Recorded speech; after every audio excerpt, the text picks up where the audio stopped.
పహల్గాం దాడి తర్వాత భారత్ చేసినటువంటి మొట్టమొదటి చర్య సింధు జలాలు నిలుపుదల అని చెప్పుకున్నాం కదా.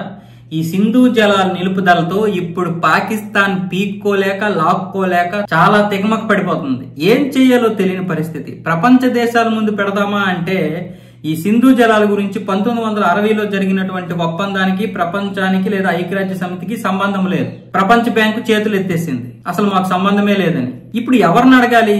ఎవరిని అడిగినా సరే భారత్ వినే పరిస్థితుల్లో లేదు. ఎందుకు లేదు? అసలు ఎవరికి సంబంధం లేదు. ఇప్పుడు పహల్గాం దాడిలో 26 మంది చనిపోయారు. ఎవడైనా తెచ్చిస్తాడా?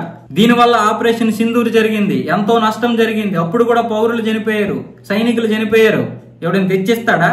మీ పౌరులు కోల్పోవడం, మీ సైనికులు కోల్పోవడం, నీ ముద్దు బిడ్డలు ఉగ్రవాదులు 170 మంది చనిపోవడం వేరే విషయం. కానీ మా పౌరులు చనిపోయారు కదా, మా సైనికులు చనిపోయారు కదా, దాన్ని ఎవడు తెచ్చిస్తాడు? వాళ్ళని ప్రాణాలతో తెచ్చివ్వండి, అప్పుడు మీకు సింధు జలాలు ఇస్తామని ఇప్పుడు కేంద్ర ప్రభుత్వం అయితే స్పష్టంగా చెప్తుంది. దీనికి ఆ దేశ మాజీ విదేశాంగ మంత్రి బులోవల్ భుట్టో ఈ మధ్య షాబాజ్ షరీఫ్ ని బాగా పాముతున్నట్టున్నాడు, లేదా షాబాజ్ షరీఫ్ ఇతన్ని పాముతున్నాడో తెలియదు. కానీ ఈ మధ్య మనం అఖిలపక్ష బృందాలను ఏ విధంగా అయితే పంపించామో పాక్ని ఎండగట్టడానికి, ఈ షాబాజ్ షరీఫ్ ఈ బులోవల్ భుట్టోని పంపించాడు బయటికి. భారతదేశం గురించి చెప్పండి, పహల్గాం దాడి గురించి చెప్పండి అని.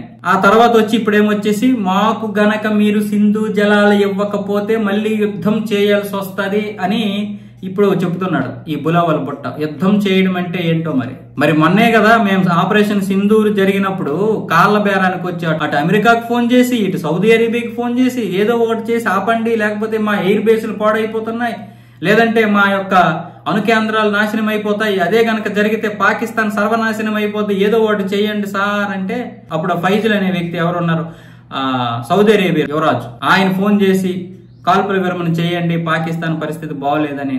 అమెరికాకు ఫోన్ చేస్తే మళ్ళీ అమెరికా వాళ్ళు ఫోన్ చేసి అప్పటికీ వినకపోతే అప్పుడు పాకిస్తాన్ డీజీఎంఓ మన డీజీఎంఓతో బ్రీఫింగ్ చేసి మొరబెట్టుకుని కాళ్ళ వేళ్ళ పడితే శత్రువు శరణ వేడితే యుద్ధం ఆపాల్సిందే, క్షమించాల్సిందే అనే ఉన్నటువంటి మన రాజ్యాంగం ప్రకారం మనం కాల్పుల విరమణ చేస్తే పాకిస్తాను అయ్యో మయ్యో కుర్రు అంటూ బ్రతికి బట్ట కట్టగలిగింది. ఇప్పుడేమొచ్చేసి మళ్ళీ సింధు జలాలు ఇవ్వకపోతే మేము మీపై యుద్ధం చేస్తామంటుంది. అంటే వణికిపోతుంది, ఏం చెయ్యాలో తెలియదు. ప్రపంచ దేశాల ముందేమొచ్చేసి అడగడానికి లేదు. అమెరికాతో మాట్లాడాడట బులోవల్ భుట్టో. మేము అమెరికాతో మాట్లాడాం, దీని గురించి సంప్రదించడానికి మధ్యవర్తిత్వం వహించడానికి అమెరికా ముందుకు వచ్చింది. ఎవడు వింటాడు అమెరికా మాట? ఇప్పుడు నరేంద్ర మోదీ మొన్నే చెప్పేశాడు, ఇది ద్వైపాక్ష సంబంధమే తప్ప మూడో దేశానికి సంబంధం లేదు.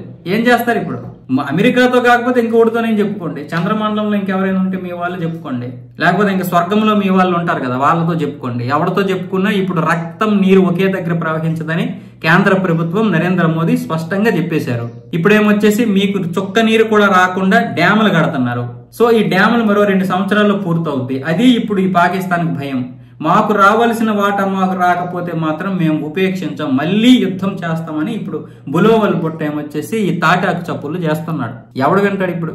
కేంద్ర ప్రభుత్వం దీనికి ఇప్పుడు ఇంకా కౌంటర్ ఇవ్వలేదు, ఇస్తుంది, త్వరలో ఇస్తుంది. ఎలాగిస్తుందో చూడండి.